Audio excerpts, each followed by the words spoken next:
నిండు నూరేళ్ల సావాసం సీరియల్ ఈరోజు ఎపిసోడ్ ఏంటో చూద్దాం. దానికంటే ముందు అదే అందమైన చెల్లితోటి సబ్స్క్రైబ్ నొక్కండే. ఇక వాటర్ బాటిల్ కోసం వచ్చిన రాథోడ్ ఏంటి కిచెన్లో లైట్ అలాగే వెలుగుతుంది, ఈ ఆదమ్మ ఎప్పుడు ఇంతే, లైట్ ఆపేయడం మర్చిపోయినట్లుంది అని రాథోడ్ లైట్ ఆఫ్ చేయడానికి వస్తూ ఉంటాడు. ఈ ప్రచండ ఏంటి ఇలా తినేస్తున్నాడు అని మనోహర్ టెన్షన్ పడుతూ చూస్తూ ఉంటే, బకాసురుడే నయ్యం, ఈ ప్రచండ చూడు నిన్ను నన్ను కూడా తినేసేలా ఉన్నాడు అని చంబ కూడా వణికిపోతూ చాలా షాకింగ్గా చూస్తూ ఉంటుంది. ఇంకా అంజులో ప్రవేశించిన ప్రచండ దానంతట అదే ఫుడ్ అంతా నోట్లోకి వెళ్తూ ఉంటే తింటూ ఉంటాడు. అప్పుడే రాథోడ్ లైట్ ఆఫ్ చేద్దామని తొంగి చూస్తే లోపల అక్కడ అంజు పాప అలా తింటూ ఉండడంతో ఇక షాక్ అయిపోతాడు. ఏంటి, అంజు పాప ఇలా తింటుంది, ఇది నిజమా భ్రమ అని తనను తానే గిచ్చుకొని చూస్తాడు. అప్పుడే మనోహరి చంబ ఇద్దరు కూడా, అరే అది రాథోడ్ అరుపులా ఉందే, ఇప్పుడు అంజుని చూసేసినట్లున్నారు, ఇప్పుడు ఎలా అని మనోహరి చంబ ఇద్దరు దాక్కొని రాథోడ్ని గమనిస్తారు. ఇదంతా నిజమేనని రాథోడ్ కన్ను తెరిచి చూసేలోగా ఇక అంజు అన్నం అన్నీ మాయమైపోతాయి. అదేంటి, ఇందాకే కదా అంజు తినడం చూశాను, ఇప్పుడు ఇక్కడ ఏమీ లేదేంటి అని రాథోడ్ టెన్షన్ పడుతూ చుట్టూ చూసుకుంటూ ఉంటే, అప్పుడే రాథోడ్ అని అంజు పాప పిలుపు వినడంతో అంజు అంజు నన్ను రాథోడ్ తిరిగి వస్తాడు. అంజు పాప ఐస్ క్రీమ్ తింటూ ఉంటుంది. ఏంటి రాథోడ్ అలా చూస్తున్నావు అని అంజు అడగడంతో, అంటే అంజు పాప నువ్వు ఇందాక ఇక్కడ కూర్చొని ఉంటే అన్నం అదేంటి దానంతట అదే నోట్లోకి వెళ్తుంది కదా అని రాథోడ్ అడుగుతూ ఉంటాడు. అయితే చూసేసావా, నీకు మొత్తం తెలిసిపోయిందా అని ప్రచండ వాయిస్తో అంజు పాప మాట్లాడుతూ ఉంటుంది. నువ్వు అంతా చూసేసావు కదా, నిజం తెలిసిపోయింది కాబట్టి ఎవరికైనా చెప్తే నిన్ను చంపేస్తా, నీ ప్రాణాలు కోల్పోతాయి అని ప్రచండ అడుగుతూ ఉంటాడు. చెప్తావా లేదా ఎవరికన్నా, చూసుకో నీ ప్రాణాలు కావాలా చెప్తావా అని బెదిరిస్తాడు.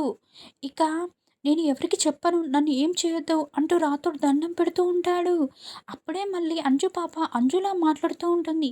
ఏంటి రాథోడ్, ఎందుకలా ఏదో టెన్షన్ పడుతున్నావు ఏంటి, నేను ఐస్ క్రీమ్ తింటున్నాను ఏంటని చూస్తున్నావు, నాకు జలుబు చేస్తుందనా అనేసి తిననివ్వరు కదా అందుకే ఇప్పుడు వచ్చి ఇలా తింటున్నా, నువ్వు కూడా ఎవరితో చెప్పకు అనేసి ఒక్కసారిలా అంజులా చెప్పే కదా అంటూ ఇంకొకసారి ప్రచండ వాయిస్తో బెదిరించేసి వెళ్తుంది. మనోహరి చంప ఇదంతా చాటుగా ఉండి చూస్తూ ఉంటారు.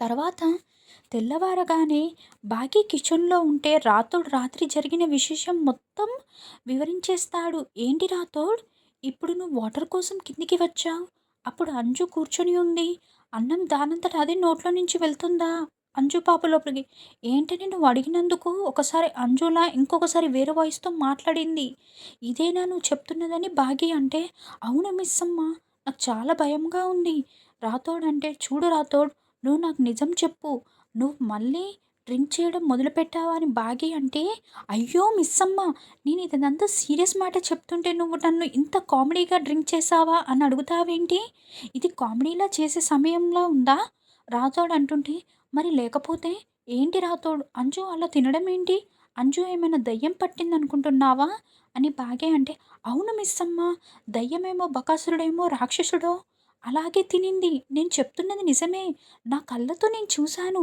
కావాలంటే ఫుడ్ మొత్తం చెక్ చేసుకో అని రాథోడ్ చెప్తుంటే, రాత్రి మిగిలిపోయిన ఫుడ్ని యాదమ్మ ఎవరికో దగ్గరికి ఇచ్చేసిందంట, ఇందులో చూసుకోవాల్సిన అవసరమే లేదు అని బాగా చెప్తుంది.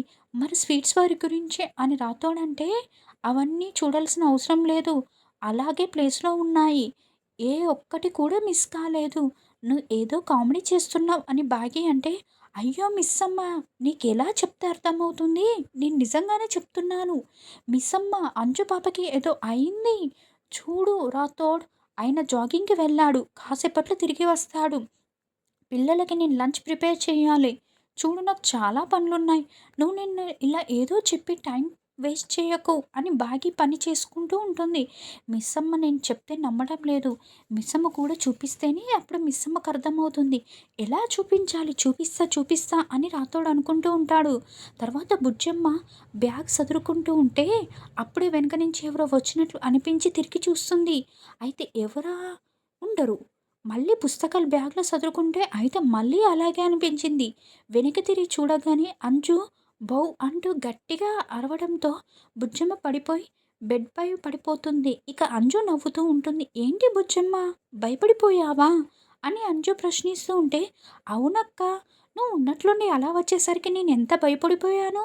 అవునక్క, నువ్వు రాత్రి నేను లేచి చూస్తే ఆనంద్ అన్నయ్య, ఆకాష్ అన్నయ్య నా పక్కన నిద్రపోతున్నారు.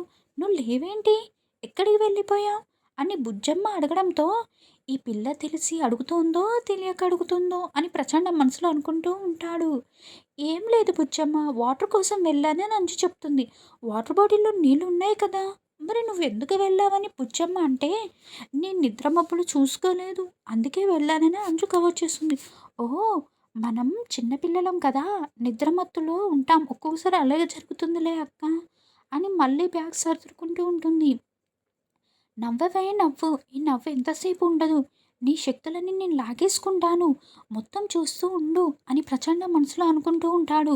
"అన్నట్లు అక్క, నువ్వు పార్కులో బాల్‌ని ఆకాశంలో పొయ్యేలా కొట్టావంట కదా!" అని బుజ్జమ్మ అడగడంతో, "ఏంటి? ఆనంద్, ఆకాష్ నీకు చెప్పారా? నా గురించి కొంచెం ఎక్కువ చేసి చెప్పారులే. నేనేమి అలా చేయలేదు" అనేసి కవర్ చేస్తుంది అంజు. "అన్నట్లు ఈరోజు సాయంత్రం మనమిద్దరం వెళ్ళి చాట్ మసాలా తినడానికి వెళ్దామని" అంజు అంటే, "మనమిద్దరమేనా?" అని బుజ్జమ్మ అంటుంది. "అవును, మనిద్దరమే. నువ్వు ఎవరికీ ఈ విషయం చెప్పొద్దు. మన ఇద్దరమే వెళ్ళి తినేసి వద్దామని" అంజు అంటే, "అలా చెప్పకుండా వెళ్ళడం తప్పు కదా అక్క! వద్దులే అక్క" అని బుజ్జమ్మ అంటే, "ఏం కాదు బుజ్జమ్మ, మనం వెళ్తున్నాం అంతే" అని బుజ్జమ్మని ఒప్పిస్తుంది అంజు. "సరే అక్క" అని అంటుంది. అంజు అక్కడి నుంచి వెళ్ళిపోగానే మళ్ళీ బుజ్జమ్మ బ్యాగ్ సదురుకుంటూ ఉంటుంది. ఈసారి ప్రచండ వేషంలోనే ప్రచండ బుజ్జమ్మ వెనుక వచ్చి నిలబడినట్లుగా బుజ్జమ్మ కనిపించి వెనక్కి తిరిగి చూస్తుంది. అయితే అక్కడ ఎవరూ ఉండరు. అంజు వెళ్ళిపోతూ ఉంటుంది. "నాకు ఎందుకు ఇలా అనిపిస్తుంది? ఏదో ప్రమాదం నా వెనకాల ఉన్నట్లు అనిపిస్తుంది. ఏమై ఉంటుంది?" అని బుజ్జమ్మ ఆలోచిస్తూ ఉంటుంది. "నీలో ఉన్న అరుంధతి నీకున్న ప్రమాదం గురించి చెప్పాలని చూస్తుంది. కానీ నీకు శక్తులు తగ్గిపోయినట్ వల్ల ఆ అరుంధతి చెప్పలేకపోతుంది. ఈరోజు సాయంత్రం నిన్ను తీసుకువెళ్ళి నిన్ను అంతం చేస్తాను. నీ శక్తులన్నీ లాగేసుకుంటాను" అని ప్రచండ అనుకుంటూ ఉంటాడు. తర్వాత అమర్ అద్దం ముందు నిలబడి షర్ట్ వేసుకుంటూ బటన్స్ పెట్టుకుంటూ ఉంటే హాల్‌లో "సార్" అంటూ బాగి అక్కడికి వస్తుంది. అయితే అమర్ మాట్లాడుకుంటూ అంతలో నుండి బాగి చూస్తూ ఉంటాడు అద్దంలో. హాల్‌లో "సార్ ఏంటి నేను పిలుస్తుంటే మాట్లాడరా ఏంటి? పలకరా ఏంటి?" అంటూ బాగి వస్తుంటే అప్పుడే అమర్ షర్ట్ బటన్‌ని లాగేసి పోయిందని చెప్తాడు. "ఏం పోయిందని?" బాగి అంటే, "షర్ట్ బటన్ ఊడిపోయింది" అని అమర్ చూపిస్తూ ఉంటాడు. "అదేంటి? నేను షర్ట్ ఐరన్ చేసేటప్పుడు ఆ బటన్ ఉంది కదా! ఇప్పుడెలా పోయిందని" అంటే, "సరే పోయింది కదా" అని అమర్ అంటాడు. "షర్ట్ ఇవ్వండి సార్, నేను కుట్టిచ్చేస్తాను" అంటే, ఇక "నాకు ఇదే షర్ట్ కావాలి. ఇదే వేసుకుంటాను. షర్ట్‌కి బటన్ ఊడిపోయి ఉంటే అదెలా వేసుకుంటారని" అంటే, "ఇక నా షర్ట్ పైనే ఉంటుంది. ఇలాగే కుట్టేసి" అనేసి అమర్ అంటాడు. "సరే" అనేసండి. "షర్ట్ తీసివ్వండి సార్, అలా ఎలా కుడతా" అంటే, "వద్దు, ఇలాగే ఉండని, నువ్వు కుట్టేసేయి" అనేసి చెప్తాడు అమర్. ఇక దాని తర్వాత ఈయన ఇలా ప్రవర్తిస్తున్నాడు. గతం మర్చిపోకముందు నాతో ఇలా ఉండేవాడు. పోనీ గతం అంతకుముందు గుర్తుకు వచ్చిందా ఏంటి గతం? మీకు అంతా గుర్తుకు వచ్చిందా అని అడుగుదాం అనుకుంటే, ఇదంతా అని ప్రశ్నిస్తాడు. ఆయనకేంటో నేను చెప్పకూడదు. మరి ఈయనకి గతం గుర్తుకు వచ్చిందో లేదో ఎలా తెలుసుకోవడం అని బాగి మనసులో అనుకుంటూ ఉంటుంది. "నీ చిట్టు బుర్రకు పదును పెడుతున్నావా బాగి" అని అమర్ మనసులో అనుకుంటూ భాగ్యని గమనిస్తూ ఉంటాడు. బటన్ కుట్టమంటే అంతలా ఆలోచిస్తున్నావేంటి?